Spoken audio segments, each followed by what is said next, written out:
Je m'appelle Nicole Dextra. Je suis originaire d'Ontario, d'un petit village qui s'appelle Alexandria. Et puis maintenant, je vis à Vancouver.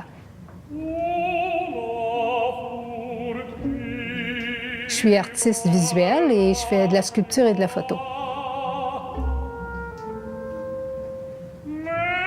Mon travail comme artiste, c'est de travailler avec des éléments naturels et d'aussi faire référence à l'environnement aujourd'hui.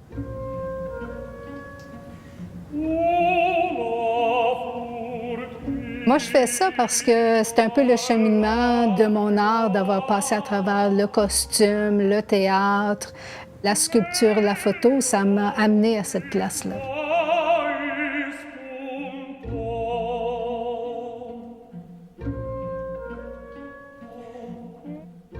Nicole Dextra, bonjour. Bonjour. Nicole, moi, quand je vois votre travail, je vois de la sculpture, je vois de la mode, je vois du paysagisme, je vois de la performance. Quand les gens vous demandent ce que vous faites, qu'est-ce que vous leur répondez? C'est tellement difficile de répondre à cette question-là. Ah, je leur dis que je fais de la photo puis de la sculpture. Mais c'est pas de la photo, puis c'est pas de la sculpture non plus. C'est ça parce que c'est nouveau. Donc, c'est difficile à mettre ça dans une boîte puis dire, OK, ben, je fais ça, c'est pas... Parce que la partisan, ils disent, ah, vous êtes artiste, faites de la peinture. Là, quand je dis sculpture, là, il faut que je dise, non, non, non, non, c'est pas du marbre, là. Je fais des robes. Ah, OK, je fais des robes, mais avec des fleurs. Ah, OK. Puis on les porte pas. Puis on les porte pas. On les porte pour une journée. C'est ça. Ouais, ouais. Alors, comment vous décririez ce que vous faites? Bien, c'est de l'art environnemental. Donc, ça a rapport à l'environnement. Et c'est de la sculpture qui a rapport à la mode. Mais c'est aussi des pièces qui sont éphémères. C'est fait avec des matériaux naturels. Donc, ça ne se dit pas dans un mot, c'est ça l'affaire. Quel genre de matériaux est-ce que vous utilisez, avec lesquels vous travaillez? Je me sers de toutes sortes de choses autant que c'est naturel.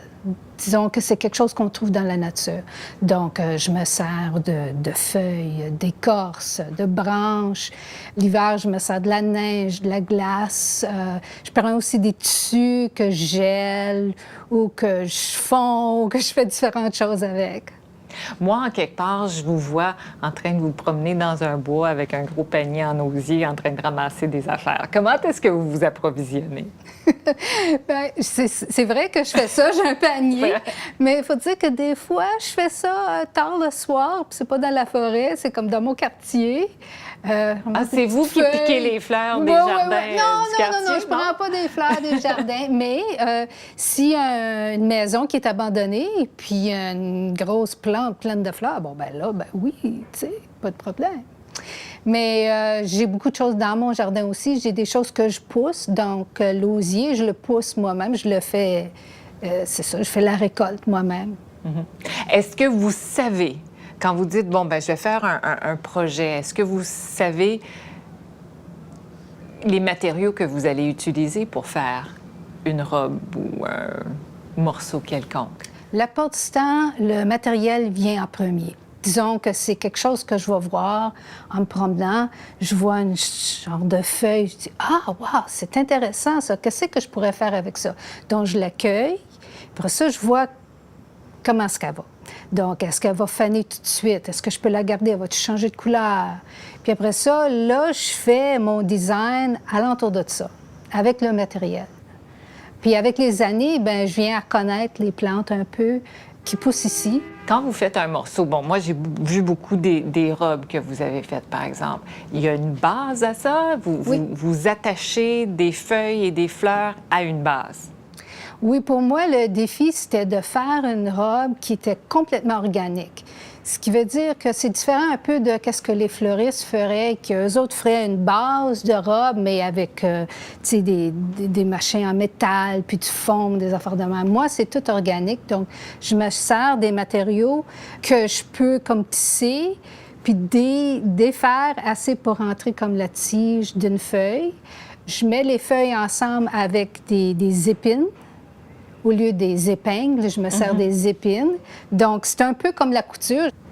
Pour vous, ça doit être la course contre la montre quand vous faites un projet. C'est-à-dire, vous avez, surtout quand vous utilisez des fleurs ou des choses qui peuvent faner. Oui, c'est ça.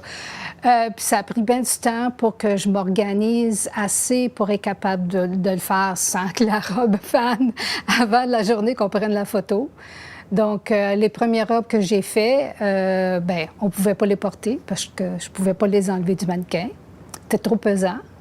Là, j'ai commencé à faire la forme. Après ça, j'ai vu, OK, là, il me faudrait un modèle, puis il faut qu'elle soit disponible la journée où ce que les plantes vont être à leur maximum. Mais du moment que vous avez choisi les plantes et les fleurs, ça prend combien de temps avant que le produit final soit terminé?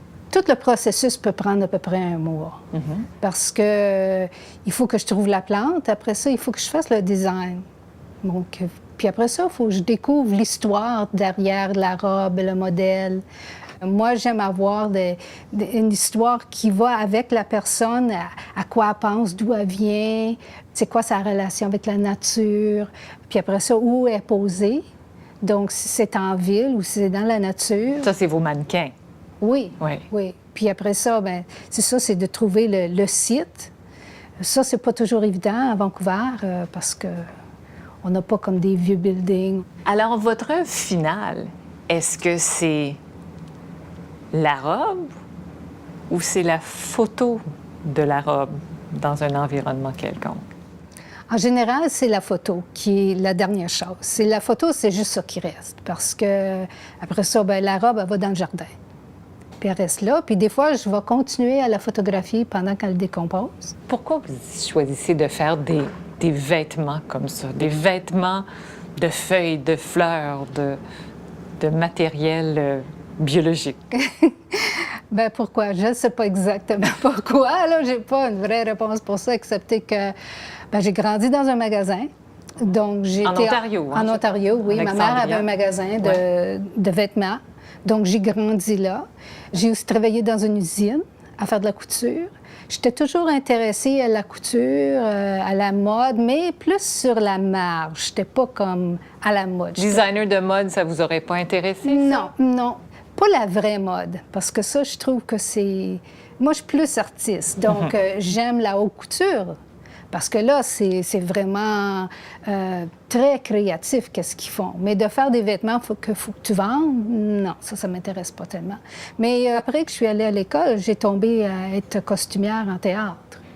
Puis ça m'intéressait beaucoup parce que j'aime voir la connexion avec une personne, puis de la façon qu'ils sont habillés. Qu'est-ce que ça dit de la personne? Vous êtes originaire d'Alexandria, ça fait un bout de temps déjà là, que vous êtes à Vancouver. Qu'est-ce qui vous a amené ici? Je suis venue au BC pour aller à l'école. En premier, je suis allée à Nelson. Nelson, c'est à l'intérieur du BC. Je suis allée à une école là pour 1 an. Puis après ça, j'ai décidé d'aller à Emily Carr. Qui est une université d'art visuel, je crois. Oui. Et vous avez décidé de rester? J'ai décidé de rester, puis je dirais que le travail que je fais maintenant, ça a rapport à Vancouver, parce que je pense que l'abondance de nature qu'on a à Vancouver, j'aurais peut-être pas fait ça si je vivais à Ottawa ou à Montréal.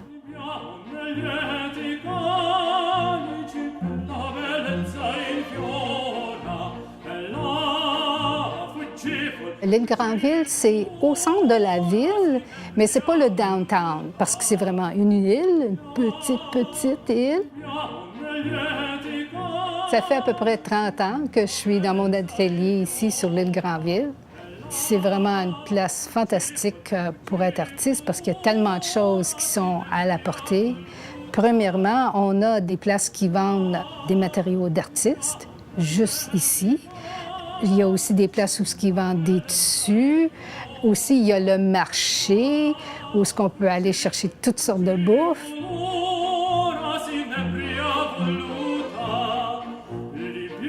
Puis en plus, vous savez, je suis allée à l'école ici. Donc pour moi, c'est comme mon petit village.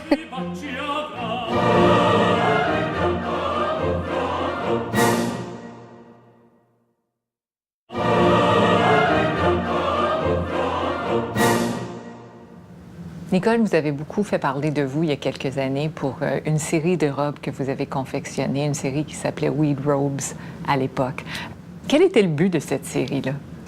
Bien, le but de la série, ça a commencé par vouloir faire des robes qui étaient éphémères et de connaître la construction de ça. Il a fallu que je fasse de la recherche. Le but était vraiment de faire une robe que je pourrais avoir quelqu'un qui la portait et puis qu'on pourrait aller dans la rue puis parler aux gens, puis leur parler de la mode. Et qu'est-ce que ça a donné comme, en bout de ligne? Il y avait effectivement une mannequin qui l'a portée. Peut-être avant de parler de la réaction des gens, comment est-ce qu'on porte une robe faite de fleurs? La construction de la robe, ça vient de mes années de théâtre, où ce que fallait que parce qu'on faisait du théâtre pour enfants, il fallait faire des trucs qui se défaisaient, puis parce que c'était de la tournée. Donc, j'étais devenue assez habile à faire des choses en morceaux qu'on pourrait comme remettre ensemble. Puis c'est exactement ça qu'on fait avec la robe. La jupe est séparée, le bustier est séparé, les manches sont séparées.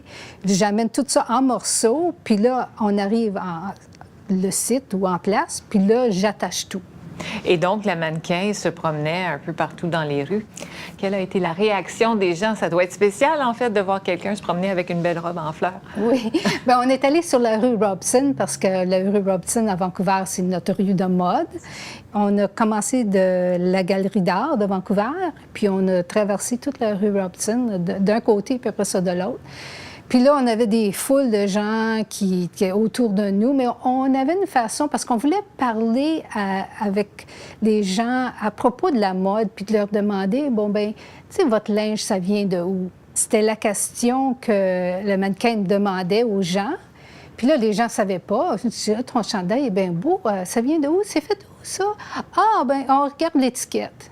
Puis là, en regardant l'étiquette, on pouvait commencer à avoir une conversation sur, tu sais, l'industrie du textile, d'où vient ton linge, est-ce que tu achètes du linge qui va durer ou est-ce que tu achètes du linge qui est fait bien, bien cheap, qui ne dure pas, mais...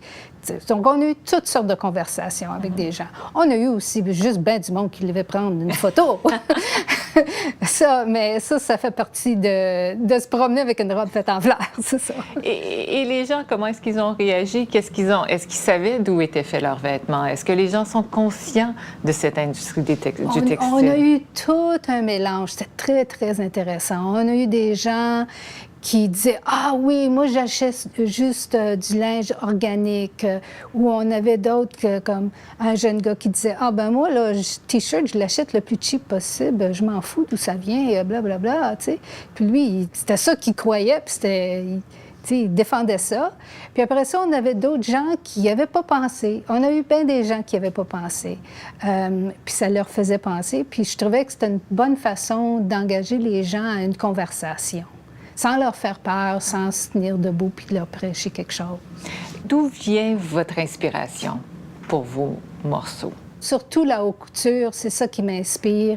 Quand ils font des choses complètement capotées, là, des affaires que c'est vraiment pas portable. Moi, je me dis, ben, je suis pas ben différente d'eux autres. Alors, vos vêtements, on peut les porter, on peut les manger, et vous avez même une robe dans laquelle on pouvait habiter. N'est-ce pas que c'est transformé en tente? Oui, j'en ai 3 robes qu'on peut habiter. Oui, ils vont ensemble. Ils font une petite communauté ensemble. Ça s'appelait The Urban Foragers. Et puis, chaque robe est basée sur comme une grande, grande jupe. Et puis, la jupe, comme telle, est comme une tente. Donc, on peut rentrer dedans et c'est comme une tente qu'on peut dormir dedans le soir. Et puis, chacune a des éléments de bouffe qu'on peut manger. Il y en a une qui c'est juste des choses pour faire de la salade. Il y en a d'autres, c'est des légumes et des fruits. On peut faire une soupe avec ça. Puis l'autre, c'est des noix, puis des graines, différentes choses.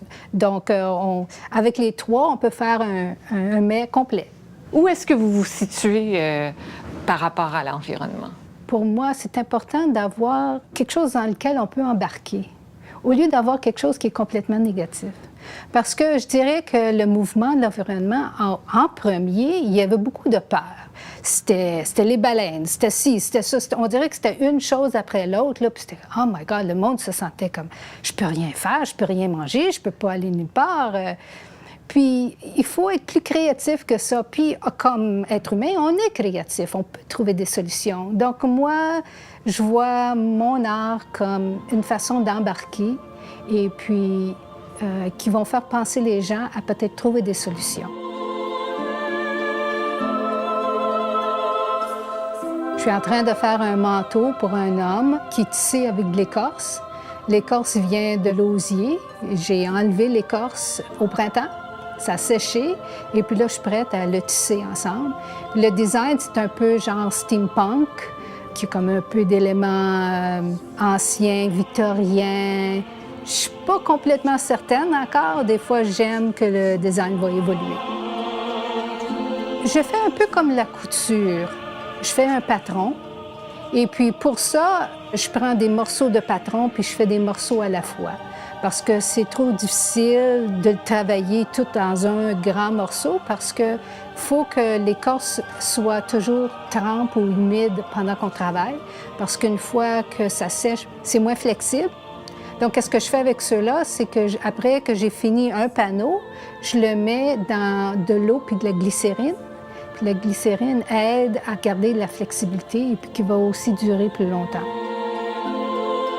J'utilise pas d'épingles ou d'aiguilles, de colle, mais qu'est-ce que j'utilise souvent, c'est d'autres genres de matériaux comme un fil de lin ou des fils qui sont faits aussi avec d'autres genres d'herbes que je peux comme tisser ensemble pour faire un fil. Il y a beaucoup de choses qui ont plus rapport à la technique de panier ou de création comme ça qu'aux vêtements, mais moi, je me sers de ça pour créer mes vêtements. C'est la première fois que je me sers de l'écorce, donc c'est une expérimentation. On ne sait pas combien longtemps que ça va durer, mais j'imagine que ça va durer au moins 1 an ou 2. Puis lui, son personnage, ça va être Chronos, qui est un peu relié à le personnage grec qui était Father Time. Donc, il va être en train de refaire des trucs. Je ne sais pas encore, là, mais il va faire comme des choses qui prennent le temps, donc comme des montres ou des différentes choses qu'il va être en train de faire. Dans mon imagination, je vois le personnage déjà dans le décor. Donc, j'imagine le décor et qu'est-ce qu'il va porter et un peu le personnage, comme ses traits de personnalité, mais ça, c'est pas tellement développé. Je vois plus surtout l'image déjà toute faite dans ma tête.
Nicole, vos œuvres, qui sont magnifiques, se décomposent. Certaines plus rapidement que d'autres. Oui. Qu'est-ce que vous ressentez quand vous voyez une de vos œuvres d'art si colorée, si vivante, qui commence à faner? Moi, j'ai pas de problème avec le fait que ça fane. J'ai pas de problème avec le fait que ça fond. C'est pour moi quelque chose de très naturel. Et puis que je trouve que même le processus de faire ça me donne la chance d'accepter cette séquence de la vie. Parce que la vie, c'est comme ça. Il y a beaucoup de changements dans la vie. Il faut être capable de rouler avec ça, de l'accepter. C'est quelque chose qu'on trouve très, très difficile dans la vie, c'est d'accepter le changement. Donc, pour moi, juste le voir, le fait que ça va fondre ou que ça va changer de couleur, ça me fait rappeler que c'est le processus de la vie. C'est important pour vous d'exposer ce processus-là de décomposition-là? Oui, c'est ça. J'essaie de faire avec la photo. Souvent, c'est que je vais prendre plusieurs photos et que je vais même comparer une à l'autre. Un des projets que j'ai fait qui était très intéressant, c'était au Jardin botanique ici à Vancouver, Van Dusen Botanical Garden. Et puis là, j'avais fait une série de robes, mais il y en avait 21. J'ai passé l'été dans le jardin à les créer, ces robes-là. Et puis, avec le temps, hein, les robes changeaient. On les voyait chaque jour changer. On a eu des grosses pluies. Ça a commencé à tomber, à tourner brun, à même moisir. Puis, qu'est-ce que j'ai trouvé intéressant, c'est qu'après les 2 mois, il y avait encore des gens qui disaient « Ah, wow, c'est bien intéressant, c'est bien beau ». Puis là, je me disais, bien, s'il avait vu la robe avant, qu'elle était pleine de couleurs, il l'aurait trouvée plus belle. Non, pas nécessairement. Donc, c'est le contexte, d'être capable de voir les deux, puis de comprendre que, OK, on est un peu comme la fleur. On est toujours belle, même quand on est plus vieille, qu'on s'ajuste à la vie comme ça. On a beaucoup parlé de plantes, mais l'hiver, quand les plantes se font, j'imagine, un peu plus rares, ça vous arrive de tourner vers la glace pour faire des espèces de sculptures de glace, mais des sculptures de glace qui vont fondre. Parlez-moi un peu de ce processus de création-là. Bien, moi, la glace, j'aime la glace parce que c'est vraiment un élément qu'on connaît, qui partout, bien, au Canada, dirons, OK, qu'on connaît, qui est assez commun, mais qu'on sait qu'il passe à travers de ce processus-là. Qu'on voit que c'est de l'eau qui se gèle, qui après ça redevient de l'eau. Puis quand je fais des sculptures avec de la glace, la personne qui la voit sait que ça va fondre. C'est peut-être plus facile à accepter qu'une robe en fleurs? Non, je dirais que non. Il y a des gens qui, oh my God, ils regardent ça puis ils disent, comment est-ce que tu peux faire? Tu sais, tu as passé des mois à créer ça, puis là, le soleil va sortir puis ça va fondre. Puis ils disent, non, faites quelque chose, là, pour pas que ça fonde. Puis je dis, non, c'est correct que ça fonde. C'est fait pour ça. Puis le fait que ça va fondre, puis tu vas être là, puis que tu vas le voir pendant que ça fond, ça fait partie du processus. Donc, la personne qui regarde fait aussi partie du processus. Vos sculptures, c'est pas des sculptures traditionnelles qu'on voit dans des balles de neige, etc. Vous sculptez des mots. Souvent, je fais des mots. Souvent, je fais des mots en glace parce que ça, j'aime ça encore plus parce que je choisis un mot qui va changer avec l'idée qu'ils font. Donc, tu sais, parce que des mots, c'est la langue, c'est quelque chose qui, quand même, qui est flou, qui change. Et puis là, le mot lui-même peut prendre d'autres genres de signifiances en fondant. Par exemple? Bon, bien, le mot « ressources » que j'ai fait à North Bay, bien, le mot « ressources », c'était un gros, c'était comme 7 pieds de haut, ça prenait beaucoup de place, puis c'était en glace, puis ça a l'air comme solide. Puis là, tout d'un coup, la ressource commence à fondre. Puis on est dans, tu sais, c'est un lac plein de neige. Puis là, on se pose la question, mais où est la ressource? Où est-ce qu'elle s'en va? À qui ça appartient, ça? Nos ressources, on les a peut-être pas pour toujours. Donc, ça, c'est un mot qui change avec c'est ça, le cheminement de la glace. Un message sur les changements climatiques aussi, j'imagine. Oui. Puis même avec celui-là, j'avais fait des petits mots qui disaient comme global, local, pour faire penser les gens aussi à... Quand tu regardes l'environnement, tu regardes la nature, bien, ça appartient à qui, ça? Tu sais, c'est nos montagnes, c'est notre soleil. Un artiste va vendre une toile pour gagner sa vie. Vous, ce que vous faites, c'est très éphémère. On ne peut pas amener la robe chez nous puis l'exposer. Bien, on pourrait, mais ça ne serait pas très longtemps. Et un investisseur en art, c'est peut-être pas ça qu'il cherche, ni une sculpture en glace. Oui. Comment vous faites alors pour gagner votre vie? Bien, je fais pas beaucoup d'argent. Premièrement, je dis toujours aux gens, j'ai pas de maison, j'ai pas d'auto. C'est beaucoup plus difficile à créer des œuvres comme ça qui sont pas... C'est pas quelque chose qui se vend facilement, qui va être sur un mur. Mais c'est pour ça que je produis des photos aussi, parce que je fais de la photo, mais aussi ça me donne quelque chose que je peux encadrer, je peux mettre dans une exposition. Une citation, je pense que vous aimez, est la suivante. Le plus grand atout d'un artiste n'est pas le talent, mais le courage. Oui. Qu'est-ce que ça signifie pour vous, cette citation-là? Premièrement, dans les arts, il faut s'attendre qu'il y a des choses qui ne vont pas marcher. Donc, il y a beaucoup, beaucoup de défis. Il y a beaucoup de réjections. Il y a bien de ces affaires-là. Puis, il faut avoir le courage de foncer quand même. Il faut avoir le courage de dire, ben, OK, je vais essayer quelque chose d'autre. Ou, non, ça, c'est une bonne idée, je vais continuer avec ça, puis je vais voir où est-ce que ça s'en va. Puis ça, c'est pas facile parce qu'on est plus habitué à faire un métier, et puis soit on fait de l'argent ou on n'en fait pas. Puis si tu ne fais pas d'argent, bien, tu changes de métier, tu fais quelque chose d'autre. Mais comme artiste, si tu décides d'être artiste, il faut que tu y ailles jusqu'au bout. Vous allez jusqu'au bout? Oui. Je suis prête à ça. Nicole Dykstra, merci beaucoup. Non, c'est moi qui vous remercie.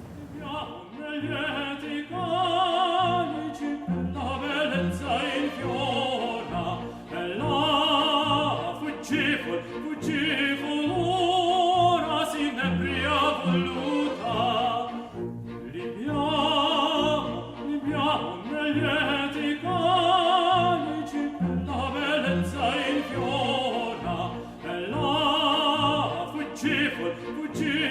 ora si nebria voluta.